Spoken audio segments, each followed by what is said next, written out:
സ്വച്ഛസ്യാം പാവനോഹം മധുര ഉദകവത് വന്യന്മാ സ്മ ഗൃണ്ണാം സർവാനീനോപി ദോഷം തരുഷുതമിപമാം സർവഭൂതേഷ്വവേയാം. പുട്ടിർനഷ്ടികലാനാം ശശിന ഇവതനോനാത്മനോർത്തീതി വിദ്യാം തോയാദിവ്യർത്ഥമാർത്താണ്ഡവതപിജതനും ഷേകതാം തനുഷ്വേകതാം ത്വത്പ്രസാദാത്. നമസ്കാരം. പ്രഭാത കേളിയിലേക്ക് എല്ലാവർക്കും സ്വാഗതം. പ്രിയരെ, ശ്രീമന്നാരായണീയം 93-ാമത്തെ ദശകത്തിലെ 4-ാമത്തെ ശ്ലോകമാണ് ചൊല്ലിയത്. ഉദ്ധവോപദേശത്തിൽ ഭഗവാൻ 24 ഗുരുക്കന്മാരെക്കുറിച്ച് ഉദ്ധവനോട് പറഞ്ഞു ബോധിപ്പിക്കുന്നുണ്ട്. പ്രകൃതിയിൽ കാണുന്നതായിട്ടുള്ള പല സംഗതികളിൽ നിന്നും നമുക്ക് എന്തൊക്കെ എങ്ങനെയൊക്കെ പഠിക്കാം എന്നതാണ് പ്രമേയം. അപ്പം ഇതിലിവിടെ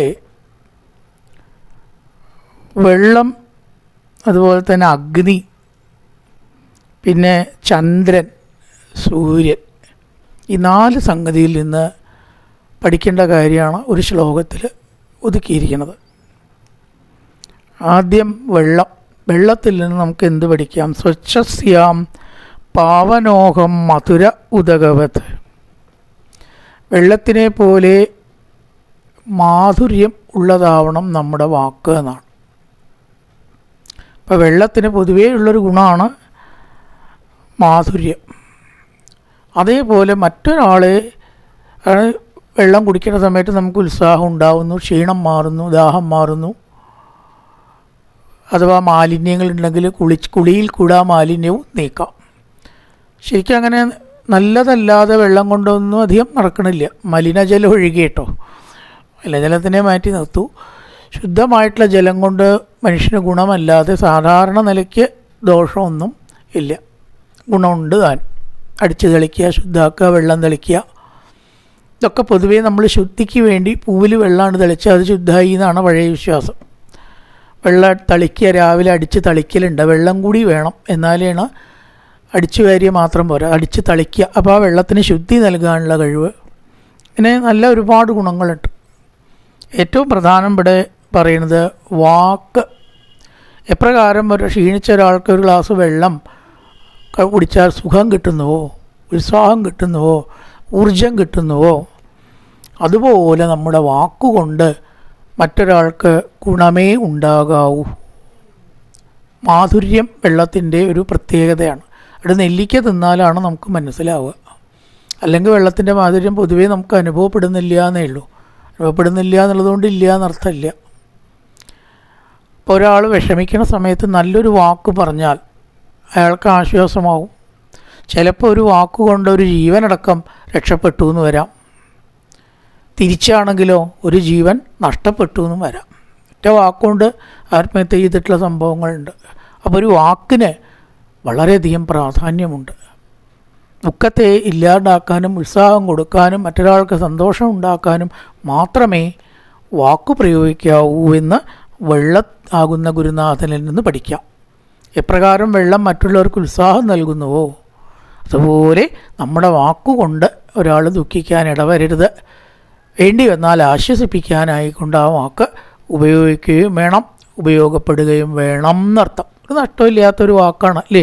അതുകൊണ്ട് ഒരാൾക്ക് ഉത്സാഹമോ ദുഃഖത്തിന് നിവൃത്തിയോ കിട്ടുകയാണെങ്കിൽ എന്തിനാണത് വേണ്ടാന്ന് വയ്ക്കണത്? അപ്പോൾ സ്വച്ഛസ്യാം പാവനോഹം, ഞാൻ പാവനനായി തീരണം എന്നർത്ഥം. മധുര ഉദകവത്, നീ മാസ്മ ഗൃണ്ണാം, വന്യവത് അഗ്നി. അഗ്നിയിൽ നിന്ന് പഠിക്കേണ്ട തത്വം ആത്മാവ് ഒന്നേ ഉള്ളൂ എന്നും ഉപാധികൾക്കനുസരിച്ചിട്ട് പല ആകൃതി ഉണ്ടാവുകയാണ് എന്നും അഗ്നിയിൽ നിന്ന് പഠിക്കാം. സർവാനീനോപി ദോഷം തരുഷുതമിവമാം സർവഭൂതേഷു അവേയാം. ചൂട്ടിൽ കത്തുമ്പോൾ ഒരു വിധം, വിളക്കിൽ കത്തുമ്പോൾ ഒരു വിധം, അടുപ്പിൽ കത്തുമ്പോൾ ഒരു വിധം, ചപ്പ് ചവറ് കൂട്ടി കത്തിക്കുമ്പോൾ ഒരു വിധം. അഗ്നിക്ക് പല ആകൃതിയാണ്, പക്ഷേ അഗ്നി ഒന്നേ ഉള്ളൂ. ഒന്നായിരിക്കുന്ന അഗ്നി തന്നെയാണ്. പല ആകൃതിയിൽ ശോഭിക്കുന്നത്. അതുപോലെ സർവേശ്വരനായ ഭഗവാൻ ആത്മാവ് ആനയിലാണെങ്കിലും ശ്വാവിലാണെങ്കിലും മറ്റ് ജീവികളിലും ഒക്കെ പല ആകൃതിയിൽ പല രൂപത്തിൽ കാണുന്നു. പക്ഷെ ആത്മാവ് ഒന്നേ ഉള്ളൂ എന്ന് അഗ്നിയിൽ നിന്നും പഠിക്കാം. അഗ്നി ഒരൊറ്റൊന്നേ ഉള്ളൂ.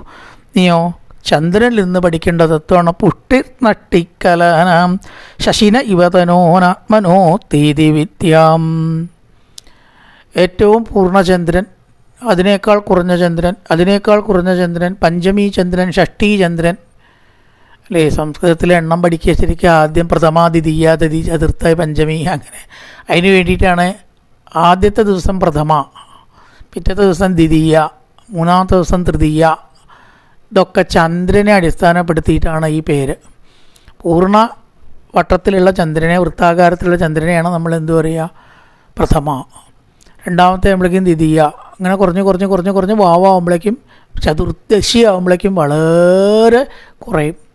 കറുത്ത വാവാകുമ്പോഴേക്കോ ഉണ്ടാവുകയില്ല.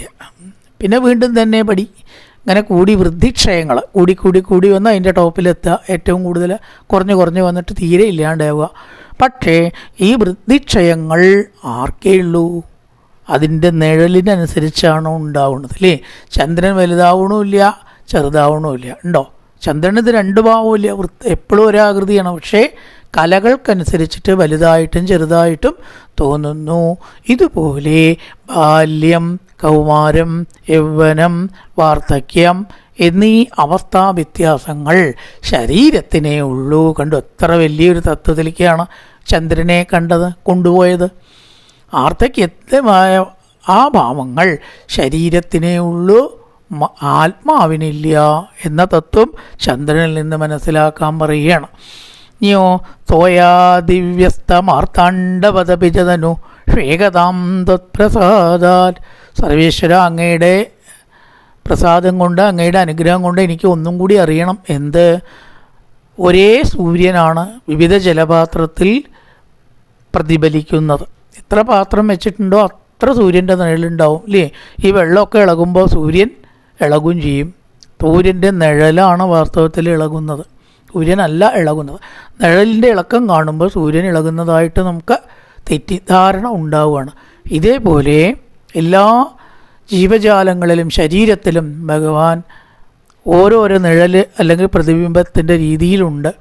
ആ സുഖദുഃഖങ്ങൾ അതാത് ശരീരത്തിലിരിക്കുന്ന ജീവാത്മാക്കളൊക്കെ ഉള്ളൂ, പരമാത്മാവിനില്ല എന്ന് സൂര്യനിൽ നിന്നും മനസ്സിലാക്കാൻ പറയുകയാണ് ഭഗവാൻ. അതായത് ഒരു വസ്തു പലതായിട്ട് മാറുക, അത് രണ്ട് തരത്തിലാവാം. ഒന്ന് മുറിക്കുക.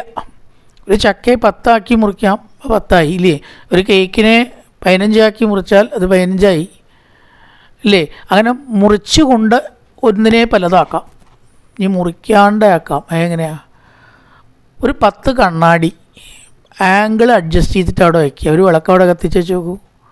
അത് വേണ്ട പോലെ വിളക്കും കണ്ണാടിയുടെ ആംഗിളും ശരിയായാൽ എത്രയോ വിളക്കിൻ്റെ പ്രതിബിംബം നമുക്ക് കാണാം. അമ്പലത്തിലൊക്കെ ചിലപ്പോൾ പിന്നിൽ ആ പ്രത്യേക രീതിയിലുള്ള വിളക്ക് വെച്ചിട്ടുണ്ടാവും, കണ്ണാടികൾ പല രീതിയിൽ പതിച്ചിട്ടേ. അപ്പോൾ കുറേ വിളക്ക് ഇങ്ങനെ കത്തണതായിട്ട് തോന്നും, വിളക്കൊന്നേ ഉള്ളൂ. ഇങ്ങനെയും നമുക്ക് ഒരു വസ്തുവിനെ പലതാക്കി മാറ്റാം. അപ്പോൾ ഈ ആത്മാവ് എങ്ങനെയാണ് പലതായി മാറിയിരിക്കുന്നത്? അപ്പോൾ അവിടെ 2 വിധം നമ്മൾ പറഞ്ഞു. ഒന്ന് മുറിക്കുക, മുറിച്ചിട്ട് കഷ്ണങ്ങളാക്കി പലതാക്കുക. പിന്നെ ഒന്നോ മുറിക്കാതെ കഷ്ണങ്ങളാക്കുക അല്ലേ? അത് നിഴലുകൊണ്ടാണ്. അതിൽ ആത്മാവ് മുറിക്കാതെയാണ് പലതാവുന്നത്. അല്ലെങ്കിൽ കുറേ കഴിഞ്ഞാൽ ആത്മാവ് ഇല്ലാണ്ടാവില്ലേ? ജീവാത്മാക്കൾ വർദ്ധിച്ചു വരുന്തോറും പരമാത്മാവ് ഇങ്ങനെ കുറഞ്ഞു വരാച്ചാൽ അവസാനം ഇല്ലാണ്ടാവും. അപ്പോൾ അങ്ങനെയൊന്നും സംഭവിക്കുന്നില്ല. അപ്പോൾ അതുകൊണ്ട് പരമാത്മാവ് ഈ നിഴലിൻ്റെ രൂപത്തിലാണ് പലതായിട്ട് തോന്നുന്നത്. എത്ര ജീവാത്മാക്കളുണ്ടെങ്കിലും പരമാത്മാവിന് ഒരു കുറവും ഒരു കാലത്തും സംഭവിക്കില്ല. നിഴൽ അല്ലെങ്കിൽ പ്രതിബിംബം എന്ന രീതിയിലാണ്, അപരിച്ഛിന്ന രീതി എന്നതിന് പറയും.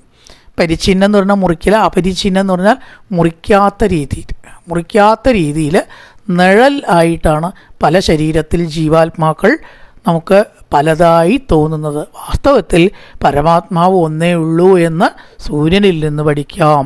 ഇതാണ് ഈ 4 കാര്യങ്ങളിൽ നിന്ന് പഠിക്കേണ്ടത്. വെള്ളത്തിൽ നിന്ന് മറ്റുള്ളവർക്ക് ഉത്സാഹവും മാധുര്യവും വാക്കുകൊണ്ട് കൊടുക്കണം എന്നും, അതേപോലെ അഗ്നി പലതാണെന്ന് തോന്നുന്നുണ്ടെങ്കിൽ ഒരൊറ്റ അഗ്നിയേ ഉള്ളൂ, അങ്ങനെയാണ് ആത്മാവ് എന്നും.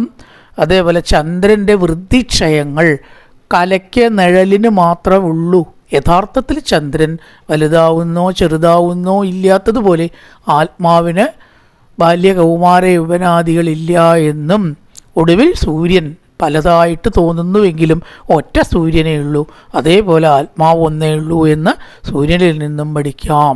അപ്പോൾ പ്രകൃതിയിലേക്ക് ഒന്നാണ് നോക്കിക്കഴിഞ്ഞാൽ കഴിവുണ്ടെങ്കിൽ, ഈശ്വരാനുഗ്രഹം ഉണ്ടെങ്കിലാണ് കാരുണ്യാത് എന്ന് വേറെ ശ്ലോകം. അങ്ങയുടെ കാരുണ്യം ഉണ്ടെങ്കിൽ ഇതൊക്കെ തോന്നുള്ളൂ. സൂര്യനെ കണ്ട ആരെങ്കിലും ഇങ്ങനെ ചിന്തിക്കുന്നുണ്ടോ? ചന്ദ്രനെ കണ്ടാൽ തോന്നിക്കൊണ്ട് ഇനി ഏതിനേക്കേ പറയണറിയോ? പലതിനും എട്ടുകാലി വേട്ടാളിനെ അടക്കം പറയേണ്ടത് എന്നൊക്കെ വല്ലതും പഠിക്കുമോ സാധാരണക്കാർ പഠിക്കില്ല. പക്ഷേ ഭഗവാന്റെ അനുഗ്രഹം കൊണ്ട് ഇതൊക്കെ കുറച്ചിങ്ങനെ കേട്ടാൽ പഠിക്കാം. ഉണ്ട് സർവേശ്വര, ഇതിൽ നിന്നൊക്കെ ആത്മതത്വത്തെ ഉൾക്കൊള്ളാൻ എനിക്ക് സാധിക്കണമേ എന്ന് പ്രാർത്ഥിക്കണം. സ്വച്ഛസ്യാം പാവനോഹം മധുര ഉദകവർ വന്യവന്മാസ്മഗൃഹാം സർവാനീനോപി ദോഷം തരുഷുതമിവ മാം സർവഭൂതേഷ്വേയാം പുട്ടിർനഷ്ടിക്കലാനാം ശശിന ഇവ തനോനാത്മനോസ്തീതി വിദ്യാം തോയാദിവ്യസ്തമാർത്താണ്ഡവതപിജതനു ശ്വേകതാം തത്പ്രസാദാത്. നല്ലൊരു പ്രഭാതം എല്ലാവർക്കും ആശംസിച്ചുകൊണ്ട് നിർത്തുന്നു. നമസ്കാരം.